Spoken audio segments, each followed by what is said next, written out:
Hello बच्चों, क्या हाल चाल। उम्मीद करता हूँ आप लोग स्वस्थ होंगे, खुश होंगे, आनंद से होंगे और पढ़ाई लिखाई कर रहे होंगे। बच्चों, आज हम लोग पॉलिनोमियल्स का पूरा चैप्टर करेंगे। घबराओ मत, पॉलिनोमियल में से बहुत सारा सिलेबस कट चुका है, तो एक ही क्लास में पूरा हो जाएगा। और मैं आप लोगों से ये भी कहना चाहता हूँ कि अगर किसी ने 2 साल या 3 साल पुराना वीडियो यूट्यूब वीडियो के द्वारा पढ़ना चाह रहे हैं तो मत नहीं पढ़िए। इसलिए नहीं पढ़िए क्योंकि 2 साल पहले बहुत बड़ा सिलेबस था पॉलिनोमियल में। अब वे सारे कट गए हैं। अब सिर्फ और सिर्फ 2 एक्सरसाइजेज है, और उन 2 एक्सरसाइजेज में भी पहला एक्सरसाइज बिल्कुल हलवा है। पहले एक्सरसाइज में सिर्फ और सिर्फ 6 ग्राफ है, जो बहुत आसानी से आपकी समझ में आ जाएगी। चलो, समय नहीं बर्बाद करते हुए सीधे हम लोग एक्सरसाइज थोड़ा सा कॉन्सेप्ट के बारे में समझ लेते हैं, जो कि आप लोगों को मुझे उम्मीद है कि आता ही होगा। वो कॉन्सेप्ट क्या है बच्चों? सबसे पहली बात, डिग्री तो आप लोग जानते ही हैं। 3x² + 4x + 2 अगर लिखा हुआ है तो डिग्री का मतलब हुआ कि ए जितने भी वेरिएबल और कांस्टेंट मिला करके जो पॉलिनोमियल दिया गया है उसमें जहां कहीं भी मैक्सिमम जो पावर है, मतलब इसका जो डिग्री है, डिग्री इसका का मतलब इस पूरे पॉलिनोमियल का वह हो जाएगा 2, क्योंकि यहाँ पे पावर 2 है। कहीं पर भी अब मान लो यहाँ होता 4x3, सेम चीज होता यहाँ पे 2 दिया है लेकिन आगे 3 होता तो इसका डिग्री, अब इसका डिग्री बदल करके बन जाता क्या? डिग्री = 3, क्योंकि जहां कहीं भी इसका डिग्री दिया हुआ है उसमें जहां कहीं भी मैक्सिमम है पावर, उसी को हम देखते हैं। अच्छा, इस कंडीशन में इस इक्वेशन को हम, इस पॉलिनोमियल को हम क्यूबिक पॉलिनोमियल कहेंगे। वैसे क्यूबिक पॉलिनोमियल पर डिपेंडेंट क्वेश्चन हमें नहीं करना, लेकिन समझना तो है ना, क्योंकि इसका पावर 3 है। लेकिन यहां अगर कुछ नहीं था, जैसे पहले मैंने लिखा था, इस कंडीशन में अब जो इक्वेशन है, इस इक्वेशन को हम क्वाड्रेटिक इक्वेशन कहेंगे, क्योंकि इस इक्वेशन में डिग्री 2 है। समझ गए? तो क्वाड्रेटिक होता है, क्यूबिक होता है, और लीनियर का मतलब जिसमें कहीं कोई पावर नहीं हो। कहीं कोई पावर नहीं हो का मतलब वहां पर पावर सिर्फ और सिर्फ 1 है। समझ में आ गई? तो कोई दिक्कत नहीं है इसमें। अब जैसा कि मैंने बोला था, ग्राफ के बारे में बताएंगे। चलो, ग्राफ से पहले थोड़ा सा हम समझे। मान लो कोई इक्वेशन हमारे पास दिया हुआ है या कोई पॉलिनोमियल दिया हुआ है, तो वह पॉलिनोमियल अगर क्वाड्रेटिक है, एक चीज और ध्यान दो, हमें सिर्फ और सिर्फ क्वाड्रेटिक पॉलिनोमियल्स के बारे में ही पढ़ना है। इसमें क्वाड्रेटिक मतलब जिसमें पावर 2 है, और इसको सॉल्व करके मान लो x का 2 वैल्यू आता है हमारे पास, एक आ जाता है 4, एक आ जाता है -5। तो x का जो वैल्यू है ना बेटा, 2 वैल्यू जो हमें मिला, उस दोनों वैल्यू को ही जीरोज वर्ड से हम रिप्रेजेंट करते हैं। कहीं कहीं इसको रूट से भी रिप्रेजेंट करते हैं। तो जीरोज लिखा हुआ हो या रूट लिखा हुआ हो, एक ही चीज है। ठीक है? जीरो जो है वही रूट है, वही उसका आंसर है, और उसका सिंबॉलिक फॉर्म किसी भी एक को अल्फा कह दो और दूसरे को बीटा कह दो। ऐसे अल्फा लिखा जाता है और ऐसे बीटा लिखा जाता है। समझ में आ गई ना? आगे हम चल के कुछ इसका वैल्यू भी समझेंगे, इससे रिलेटेड कुछ जो आइडेंटिटीज नहीं कह सकते, इसका वेरिफिकेशंस आएंगे, वह भी हम करेंगे। लेकिन अभी सबसे पहले हम लोग आ जाते हैं अब एक्सरसाइज 2.1 पर। ठीक है प्यारे बच्चों? अब देखो 2.1 पर कुछ ग्राफ दिया हुआ है। अब जैसे यह इक्वेशन बना ना, तो इस इक्वेशन को हम ग्राफिकल रिप्रेजेंटेशन भी कर सकते हैं। अब मान लो ग्राफ में आप लोगों को पहले से पता है कि एक y एक्सिस होता है, एक x एक्सिस होता है। ठीक, ये दोनों एक्सिस हम ड्रॉ करते हैं, और इसके बाद जब कोई इक्वेशन बनाएंगे आगे चल के, अपना 9th क्लास में आपने लीनियर इक्वेशन में खूब ग्राफ बनाया होगा ना, तो उसी तरह के अब यहाँ क्वाड्रेटिक इक्वेशन में भी ग्राफ बनता है। तो इस क्वाड्रेटिक इक्वेशन का जो ग्राफ होगा, इस पर वो कोई तीसरा लाइन होगा। ठीक है? कोई भी तीसरा लाइन, मान लेता हूं कि यह एक लाइन बन गया। तो ये x एक्सिस है, यहाँ पर x और यहाँ पर x डैश लिखेंगे हम, यहाँ पर y और यहाँ पर y डैश लिखेंगे, और ये मान लो किसी इक्वेशन का ग्राफ बन गया। तो उस इक्वेशन में कितने जीरोज होंगे, इसको पता करने का तरीका है कि यह इसका जो ग्राफ बना, यह ग्राफ इस एक्स एक्सिस को कितनी जगह टच करता है। जैसे इस ग्राफ का सिर्फ 1 होगा तो सिर्फ 1 0 कहेंगे हम। कोई इस तरह का ग्राफ अगर होता, ठीक है, और इस तरह के ग्राफ में ऐसे जा रहा होता तो ये 2 जगह टच किया। तो बहुत सिंपल सी बात है कि किसी भी क्वाड्रेटिक पॉलिनोमियल का ग्राफ एक्स एक्सिस को जितने जगह टच करता है, जरूरी नहीं है इंटरसेक्ट करना। मान लो यहीं पर एक ग्राफ बन गया, ठीक है बेटा, और इस ग्राफ को ऐसे टच करते हुए जा रहा है, ठीक, यहां तो इंटरसेक्ट किया एक्स एक्सिस पर, लेकिन यहां इंटरसेक्ट नहीं किया, सिर्फ और सिर्फ टच किया, फिर भी इसको काउंट करेंगे। और इस ग्राफ में जो पॉलिनोमियल है, क्वाड्रेटिक पॉलिनोमियल, उसके 1 और 1 2 जीरोज होंगे। मतलब नंबर ऑफ जीरोज होंगे वह ग्राफ जितनी बार एक्स एक्सिस को टच किया है। समझ में आ गई? अब चलो क्वेश्चन हम करते हैं 2.1 का। तो मेरे पास भी बुक है, मैं देख लेता हूं कैसा कैसा ग्राफ आया है। सबसे पहला क्वेश्चन का फर्स्ट पार्ट का ग्राफ ऐसा है बेटा, ये है एक्स एक्सिस और यहां पर दे दिया है। अब देखो ये है इक्वेशन का ग्राफ, है ना। यह एक्स एक्सिस को एक जगह भी टच नहीं कर रहा है, एक भी जगह टच नहीं कर रहा है, तो इसके कितने जीरोज होंगे? Find the number of zeros, यहां पर लिख दो 0 0। अब देखो इस 0 का मतलब हुआ आंसर क्वाड्रेटिक इक्वेशन का, और यह 0 एक नंबर है, तो नंबर में यहां पर 0 है और ए सॉल्यूशन, इसका मतलब सॉल्यूशन, इसका मतलब रूट। तो जिस क्वाड्रेटिक इक्वेशन का यह ग्राफ है उस क्वाड्रेटिक इक्वेशन में 0 सॉल्यूशन है, मतलब उसका कोई आंसर ही नहीं है। ठीक है बच्चा। दूसरा देखो ग्राफ ऐसा है, दूसरा ग्राफ ऐसा है, ऐसे लाया, इसको इंटरसेक्ट कराया और फिर ऊपर ले गया।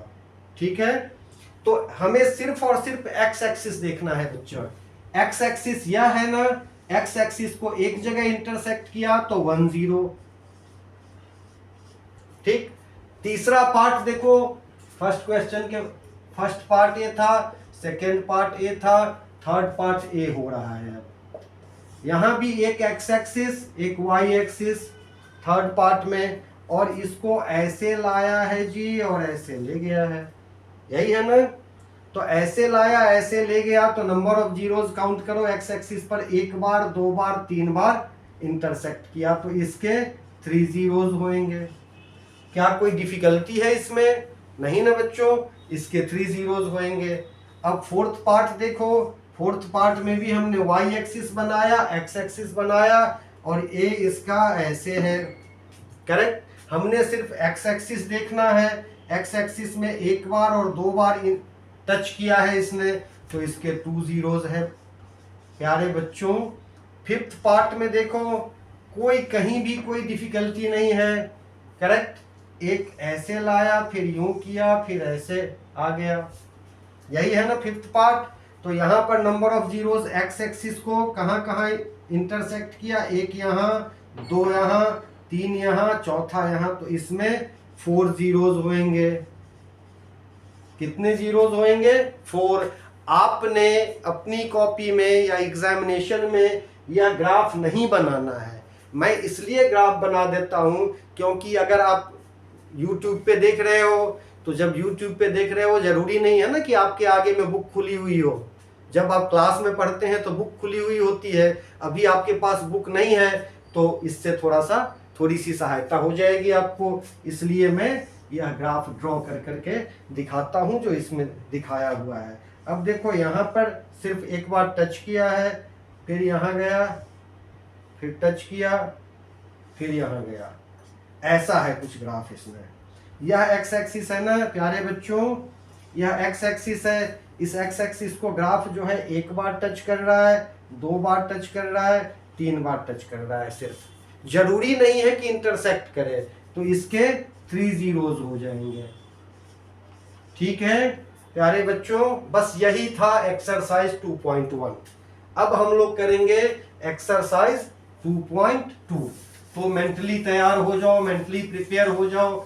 देखो बच्चों, हमारे सारी जो एक कहानी है ना, वो सभी हमारे ब्रेन के ऊपर ही डिपेंड करता है। एक्सरसाइज 2.2 करेंगे हम।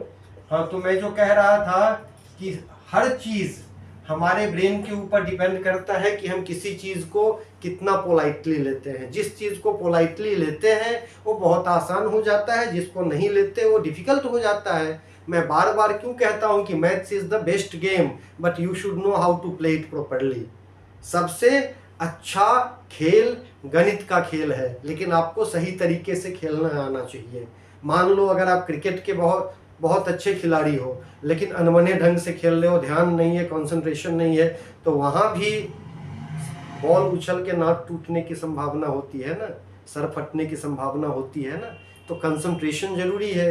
वो गेम वाला कंसंट्रेशन तो मैथ्स में दे के देखो। मैं आपसे वादा करता हूं कि आपको मैथ्स से बढ़िया गेम कुछ नहीं लगेगा। चलो, ये तो हमारे वादा करने का वो चीज़ें थी, और जिसमें कि पूरी सच्चाई है। बिल्कुल सच्ची बात बता रहा हूँ अपना अनुभव से, कि अगर आप जिस तरह दूसरे किसी काम में कंसंट्रेट होते हैं, इसी तरह अगर मैथ्स में कंसंट्रेट हो तो मैथ्स आपको सबसे बेस्ट गेम समझ में आएगी। चलो, अब हम लोग 2.2 करते हैं। 2.2 में बच्चों कुछ क्वेश्चंस दिया है, जिसके मिडिल टर्म स्प्लिट करके, मिडिल टर्म को तोड़ करके हम उसमें से वैल्यू निकालेंगे। और वैल्यू का मतलब क्या, उसका जीरोज फाइंड करेंगे, ठीक है। और फिर उसे वेरीफाई करेंगे। वेरीफाई भी है, find the zeros of the following quadratic polynomial and verify the relationship between zeros and coefficient. Zeros and coefficient के बीच का रिलेशनशिप फाइंड करना है। तो रिलेशनशिप क्या है, देखो सबसे पहले मैं इसको बिल्कुल प्रैक्टिकली ही समझाऊंगा। पहला क्वेश्चन हमारे पास है x square minus 2x minus 8, x square minus 2x minus 8, और सॉल्व करने के लिए बेटा यहाँ पे लिख दिया करो 0, ठीक है। हमने लिख दिया 0। अब इस मिडिल टर्म को स्प्लिट करेंगे। मैंने बोला था फर्स्ट और लास्ट वाले को मल्टीप्लाई करोगे तो फर्स्ट वाले पे यहाँ पे कोफिशिएंट तो 1 है, कुछ है ही नहीं, तो इसी को ब्रेक करेंगे। और इसको जब ब्रेक करेंगे 2 से तो बन जाएगा 4, फिर 2 से करेंगे तो बन जाएगा 2, फिर 2 से करेंगे तो खत्म। और हमें सिर्फ एक पेयर लेना है, तो पेयर लेना है तो एक साथ 4 ले लो और एक साथ अकेले 2 लो। अब 4 तो 2 से बड़ा नंबर है ना, तो बड़ा नंबर कौन सा लेंगे, जो इसका साइन है, मतलब एक्स स्क्वायर माइनस में 4x लेंगे और प्लस में 2x लेंगे, फिर माइनस 8 इक्वल टू 0। सिंपल है ना, कोई डिफिकल्टी नहीं। इन दोनों में कॉमन x, तो x माइनस 4, फिर प्लस 2 तो x माइनस 4, ठीक है, इक्वल टू 0। फिर x प्लस 2 हो जाएगा, और x माइनस 4 जो दोनों में कॉमन है ना, यहाँ भी एक बार लिखेंगे इक्वल टू 0। अब लिखेंगे if x minus 4 equal to 0, तो x इक्वल टू 4, और x प्लस 2 इक्वल टू 0, तो x इक्वल टू माइनस 2। मतलब एक तो यह आंसर आ गया, एक यह आंसर आ गया, और इसी आंसर को मैंने क्या बोला था, जीरोज कहते हैं। तो इस इक्वेशन का देखो 2 जीरोज आ गए, ठीक है बच्चों। अब रह गया रिलेशन की बातें। रिलेशन की बात से पहले 2 वर्ड आपको समझने होंगे। एक का नाम है अल्फा और दूसरे का नाम है बीटा। सिंबल इसका ऐसा है, अल्फा और बीटा। अब देखो, एक कोई दूसरी दुनिया की चीज नहीं है। हमारे पास जो 2 आंसर आया ना बेटा, जिसको हम जीरोज भी कहते हैं, जिसको हम रूट्स भी कहते हैं, उन्हीं जीरोज में से किसी भी एक को तुम अल्फा मान लो और किसी भी दूसरे को बीटा मान लो, है ना।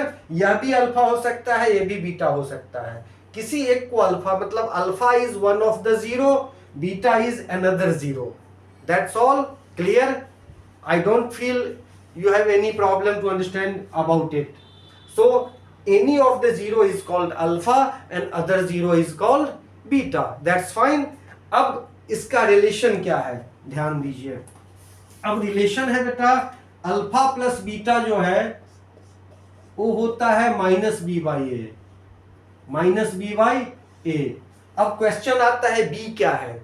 ध्यान दो, जैसे ही कोई क्वाड्रेटिक पॉलिनोमियल आपके पास है उसमें एक वेरिएबल है स्क्वायर के साथ, एक वेरिएबल स्क्वायर के साथ है, तो उसका जो कॉफिशिएंट होगा वो ए है, मतलब a इक्वल टू यहां पर 1 आ गया, क्योंकि x का वेरिएबल 1 है। कुछ भी वेरिएबल नहीं दिखने का मतलब उसका वेरिएबल 1 होता है।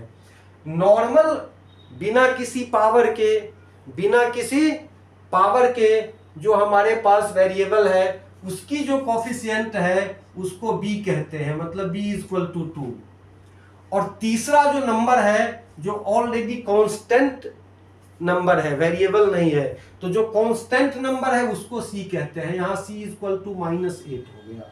ठीक है बेटा, तो एबीसी समझ में आ गई, रिलेशन समझ में आ गई। तो यहां पर हम लिखेंगे इस तरह से, फिर लिख देंगे इसका वैल्यू, a है 4, a है +-2, और यहां पर -b का मतलब -2 और बाई a का मतलब 1। अब देखो बेटा, यहां 4 माइनस अल्फा प्लस बीटा है ना, कोई भी एक नंबर है, alpha plus beta equal to -b/a। अच्छा, यहां पर -2 है बेटा, ये देखो इसका कॉफिशिएंट -2 है ना बच्चा, तो माइनस और b का वैल्यू भी हो जाएगा -2, तो a बन जाएंगे 2/1 का मतलब कुछ नहीं, एंड 4 - 2 इज 2। फिर लिख देंगे LHS इक्वल टू RHS। यही है रिलेशनशिप जो इसने बोला है ना कि verify the relationship between zeros and coefficient. तो जीरोस जो है इसके उसमें और इसके कोफिशिएंट के बीच में रिलेशन है alpha plus beta equal to -b/a। पहला रिलेशन ए है।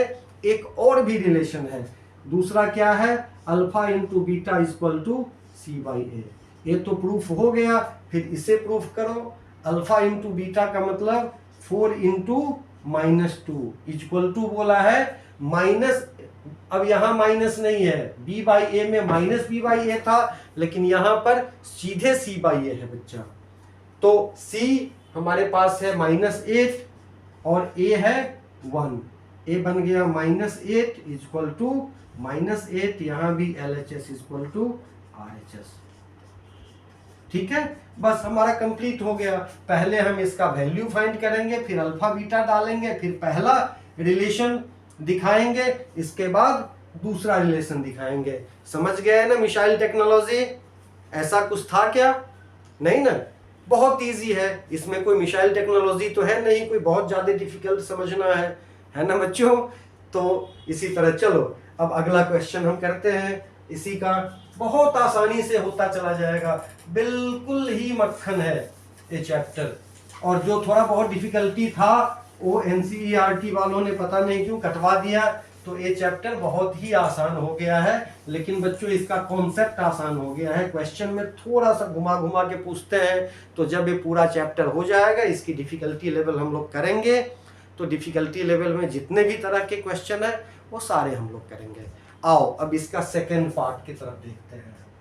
करेक्ट, सेकेंड पार्ट में है 4s² - 4s + 1, 4s² - 4s + 1 equal to हम लिख देंगे 0। बहुत सिंपल है इसको ब्रेक करना, 4s² - 2s - 2s, क्योंकि 2 2 4 हो जाता है, करेक्ट, और -2 - 2 इज -4 + 1 इक्वल टू 0।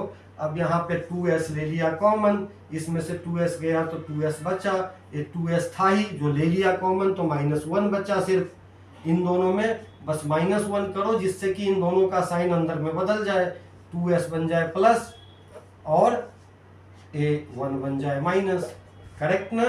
अब 2s - 1 और दूसरी ब्रैकेट में भी 2s - 1 equal to 0। If 2s - 1 equal to 0 तो s इक्वल टू +1। और देखो दोनों ही में 2s - 1 2s - 1 है ना, तो दोनों का ही यहाँ पर अल्फा भी हो जाएगा 1 और बीटा भी हो जाएगा 1, करेक्ट।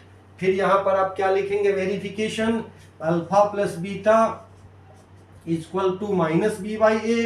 अल्फा प्लस बीटा का मतलब 1 + 1 equal to -b/a, alpha plus beta.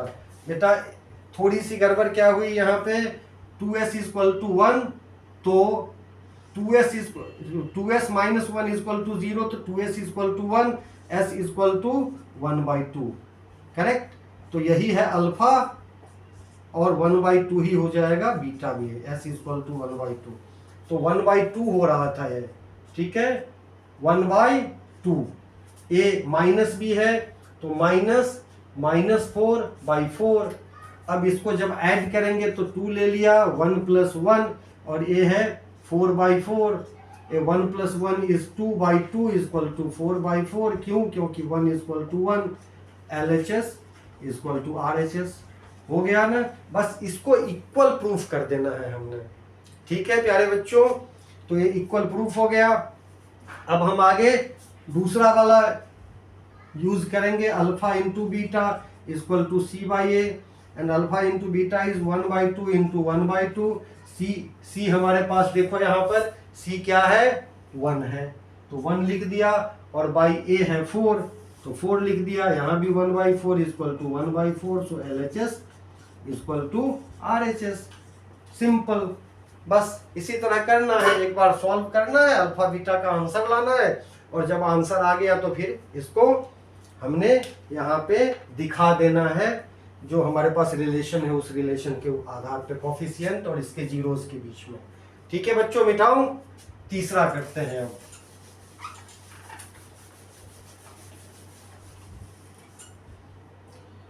देखो मेरे प्यारे बच्चों, तीसरा क्वेश्चन में क्या है, 6x² minus 3x minus 6x² minus 3 minus 7x है, ठीक है। तो इन्होंने आगे पीछे करके दे दिया है, आपको पहले इसे पैटर्न पे लाना होगा। 6x² minus 7x minus 3 equal to 0। 6 3 18 होता है ना बेटा, तो 18 को जब आप फैक्टराइज करेंगे 2 से तो 9 हो जाएगा, फर्दर फैक्टराइज होगा 3 3 से, लेकिन हमें यहीं पर मिल गया -9 + 2। 6x² minus 9x + 2x minus 3 equal to 0, correct. इन दोनों में कॉमन क्या है, इन दोनों में कॉमन 3x है, तो 3 2 2x बच गया, 3 दूना 6 और 3 3 9। इन दोनों में कोई कॉमन नहीं है तो 1 लिख दो, 2x माइनस 3 इक्वल टू 0। अब देखो 2x माइनस 3 बन रहा है ना, 2x माइनस 3 एक बार लिख लिया, दूसरी बार में 3x + 1 लिखेंगे इक्वल टू 0। ठीक है प्यारे बच्चों, अब अगली बारी क्या है, अब लिखना है इफ 3x + 1 इक्वल टू 0, तो 3x equal to -1, x equal to -1/3, और ये वाला term 2x minus 3 equal to 0, तो 2x equal to +3, x equal to 3/2। कोई भी एक हो गया अल्फा, दूसरा हो गया बीटा। अब अगली क्या बारी है, अगली बारी है वेरिफिकेशन करने का रिलेशन कोफिशिएंट और इसके जीरोस में। ठीक है बच्चों, तो जीरोस में रिलेशन हमने लिखना है alpha plus beta equal to -b/a। ठीक है ना बच्चों, तो यहाँ देखो alpha plus beta equal to -b/a, value डाल देंगे, सही हो रहा है कि नहीं। इसीलिए दिया है कि अगर सही नहीं हो रहा हो ना, तो हम समझेंगे कि हमारा जो आंसर आया वो गलत आ गया है, तो हम अलर्ट हो जाए। -1/3 + 3/2 इज इक्वल टू, यहाँ बी टर्म है ना, -7/6। अब देखो इन दोनों का एलसीएम 6 हो गया ना, 6 को 3 से भाग दोगे तो 2 होगा, 2 1 कम 2, तो -2 बचेगा, है ना। 6 / 3 इज 2, 1 = 2, फिर प्लस का साइन, यहाँ पे 3 3 9, 6 / 2 is 3 × 3 9 equal to minus plus हो गया 7/6, ये भी हो गया 7/6 equal to 7/6, so LHS equal to RHS proved. फिर alpha into beta equal to C/A, alpha into beta का मतलब -1/3 × 3/2 इक्वल टू C/A। C हमारे पास है -3/6, और यहाँ भी तो है बेटा, देखो -1/2, और ये भी बन गया 3 एकम 3, 3 दूना 6, 3 1 जा 3, 3 2 जा 6, so it also becomes -1/2। Verify. कितनी आसानी से हो गया ना, तो कोई डिफिकल्टी नहीं है इसमें, बस हमारा अप्रोच पॉजिटिव होना चाहिए। ठीक है प्यारे बच्चों, चलो अब इसका हम फोर्थ पार्ट करते हैं। समझ गए ना अच्छी तरह से? फोर्थ पार्ट में थोड़ा सा समझना है बच्चा, सिर्फ इतना ही ध्यान दो कि जो स्क्वायर्ड वाला होता है ना वेरिएबल, वह उसको हम a मानते हैं, उसकी जो वैल्यू है कोफिशिएंट है उसको। सिंपल जो वेरिएबल होता है जिसमें कोई पावर नहीं होता उसे b मानते हैं, उसकी कोफिशिएंट को। और तीसरा जो इंडिपेंडेंट नंबर होता है उसको हम c मानते हैं। ये ध्यान में दो। तो अब फोर्थ पार्ट में देखो क्या है। फोर्थ पार्ट है हमारे पास 4u² plus 8u, 4u² plus 8u। ध्यान दो यहाँ पर a तो हमारे पास है 4, b हमारे पास है 8 और c हमारे पास है ही नहीं, मतलब 0। यहाँ पे लिख दो इक्वल टू 0। इन दोनों में हम कॉमन ले लेंगे 4u, तो यहाँ बचेगा सिर्फ u और यहाँ पर बचेगा सिर्फ 2, क्योंकि 4 दूना 8 होता है ना बच्चों, तो क्या बच जाएगा, सिर्फ 2 बच जाएगा। इक्वल टू 0 लिख दिया हमने। इफ 4u का वैल्यू 0 होगा तो u का वैल्यू भी 0 हो जाएगा, या u प्लस 2 का वैल्यू होगा 0 तो u का वैल्यू जब 2 उधर जाएगा तो -2 बन जाएगा। कोई एक अल्फा कोई एक बीटा, खत्म है ना। ये हमने अलग से नोट करके आपको दिखाया हुआ है, क्योंकि सी वाला टर्म है ही नहीं है ना।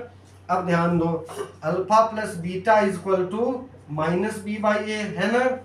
अल्फा हमारे पास आ गया 0 प्लस -2 इक्वल टू -b/a, मतलब -8/4। तो ए -2 इक्वल टू 4 दूनी 8 होता है ना, -2 LHS इक्वल टू RHS। तो ये बन गया। डिफिकल्ट है क्या, कोई मुश्किल है नहीं ना। अब alpha into beta equal to c/a।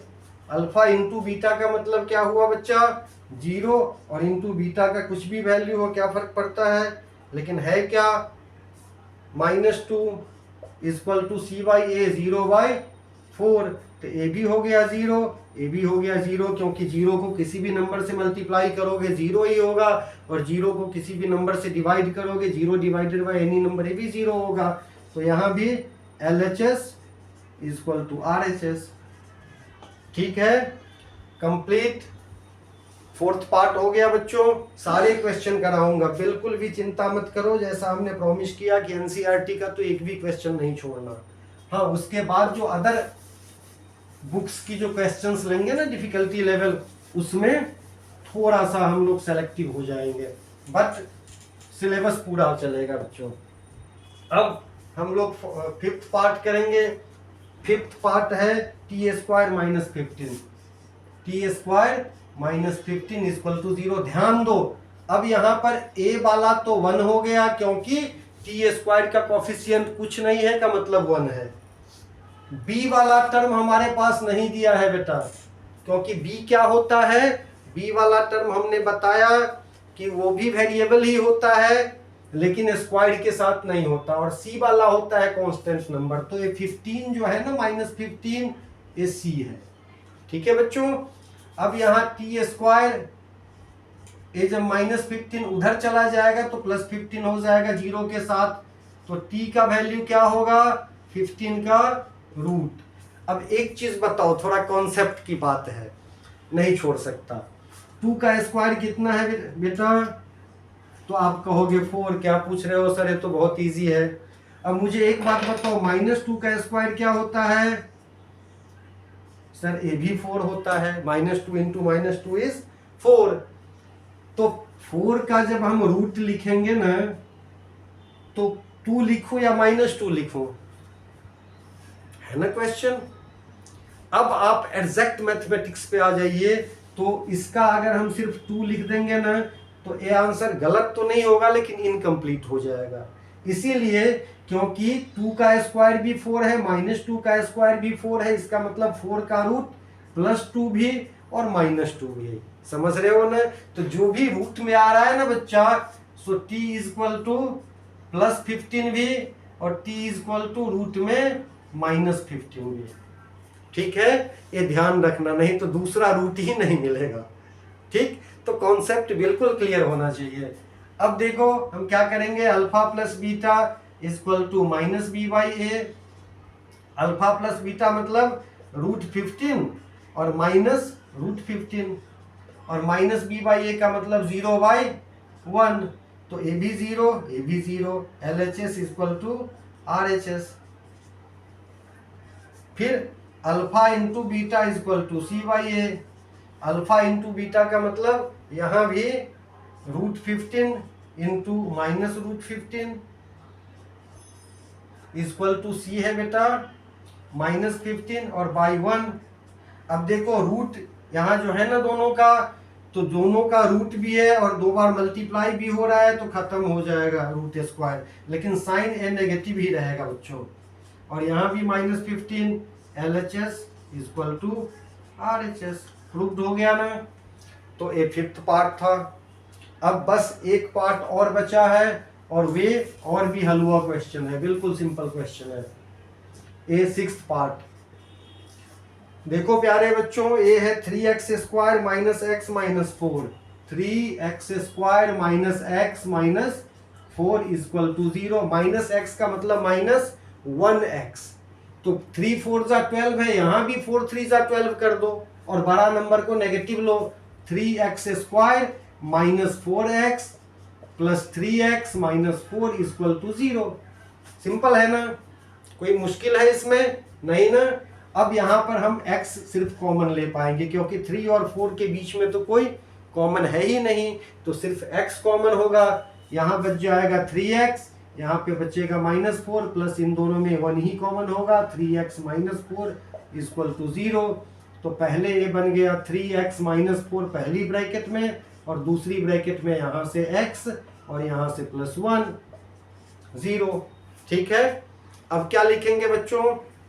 आप लोगों को तो पता ही है, इसमें से कोई भी equation if 3x - 4 equal to 0 तो x इक्वल टू पहले 4 उधर जाके 4 बन जाएगा, -4 है तो, और अगली बार में 3 जाके नीचे आ जाएंगे, और x + 1 इक्वल टू 0 तो x इक्वल टू -1। इन दोनों में एक अल्फा और एक बीटा। अब इसको वेरीफाई कर दो कोफिशिएंट को इसके जीरोस के साथ, है ना। Alpha plus beta equal to -b/a।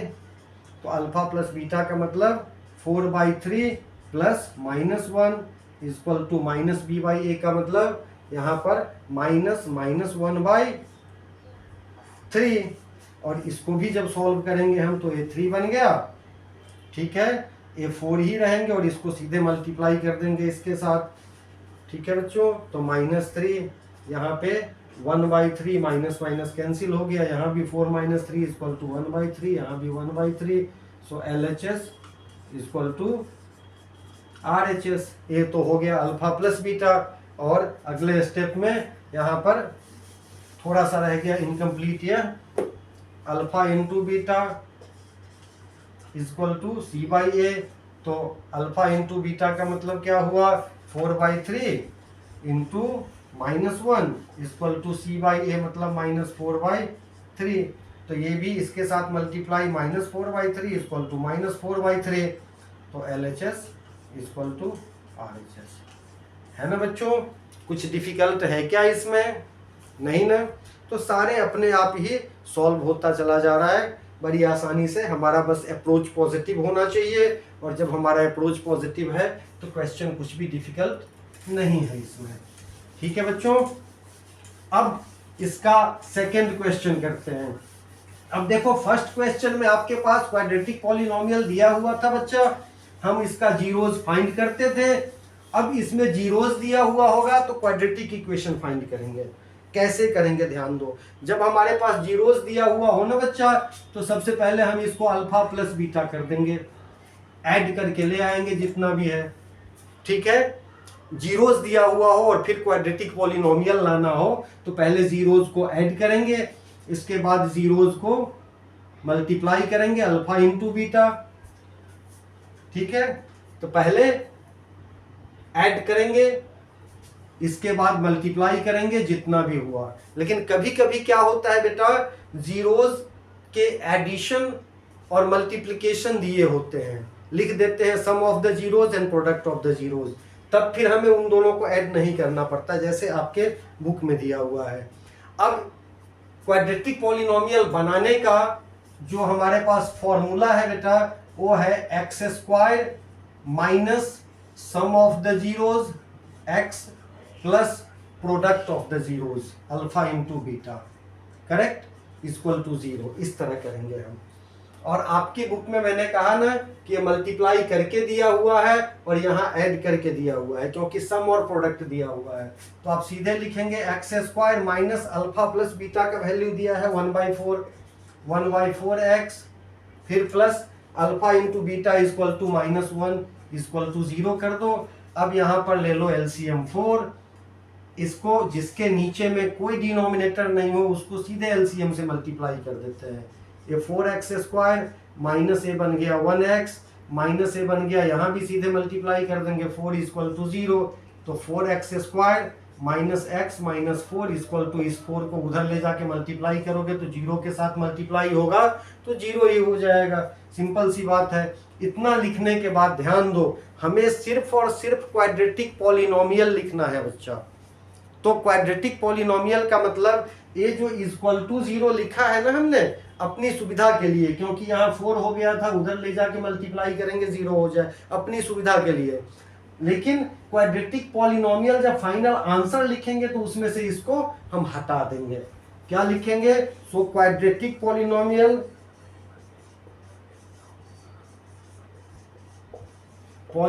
Equal to ये जो भी आया हमारे पास 4x square minus x minus 4, बस दिस इज द आंसर। ठीक है प्यारे बच्चों, अगला क्वेश्चन पे चले। अगला क्वेश्चन देखो, हमारे पास है वही चीज हम लेंगे सेकेंड में भी, x square plus alpha plus beta x plus alpha into beta equal to 0 लिखना है। यहाँ पर √2 है x square plus √2x plus alpha into beta के जगह पे 1/3 लिया हुआ है इक्वल टू 0। अब हमने यहाँ एक ब्रैकेट, यहाँ पर एक लाइन ड्रॉ करके 3 लेना है। और मैंने क्या कहा था, जिस नंबर के नीचे कुछ भी डिनोमिनेटर नहीं है उसको इस एलसीएम से मल्टीप्लाई कर देना है। तो 3x स्क्वायर हो जाएगा plus 3√2x plus 1 equal to 0। Next step में 3x square plus 3√2x plus 1 equal to 0 into 3, जब ले जाएंगे तो 0 ही रह जाएगा। तो क्वाड्रेटिक पॉलिनोमियल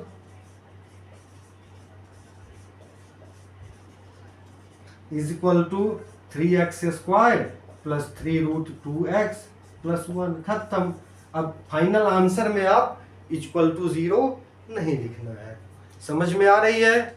लेकिन ध्यान दो, मैंने क्या बोला, अगर एग्जामिनेशन में या किसी भी टेस्ट में ऐसा लिखा हुआ हो कि find the quadratic polynomial if its zeros are √2 and 1/3, zeros are √2 and 1/3 लिखा होता, तब एक बार इन दोनों को आप सम करेंगे, एक बार फिर मल्टीप्लाई करेंगे और उस वैल्यू को लेंगे अंदर।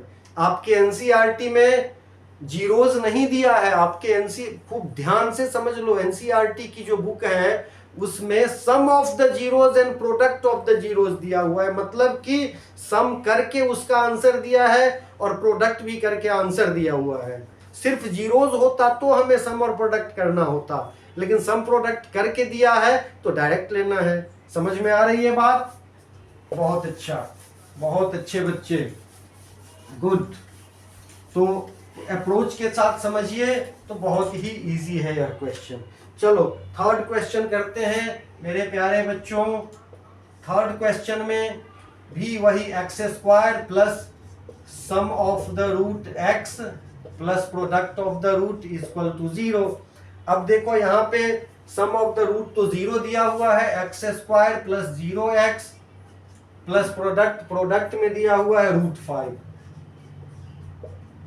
तो हमें कुछ नहीं करना, जो जीरो वाले टर्म है उसको कट कर दो, सीधे x square plus root 5 equal to 0।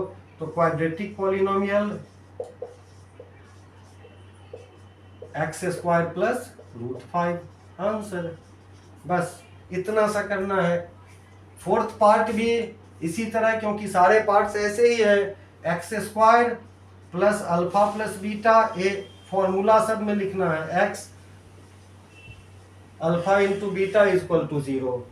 प्यारे बच्चों, इसमें दिया है अल्फा प्लस बीटा भी 1 और अल्फा इंटू बीटा भी 1, तो x square plus 1x plus 1 equal to 0।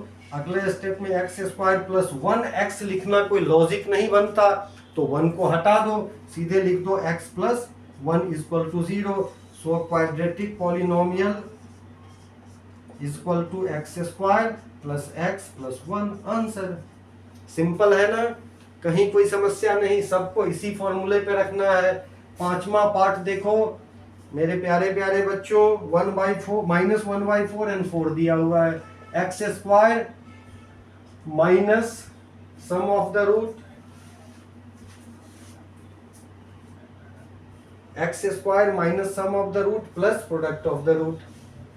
तो एक्स, हाँ ठीक है, sum of the root plus product of the root.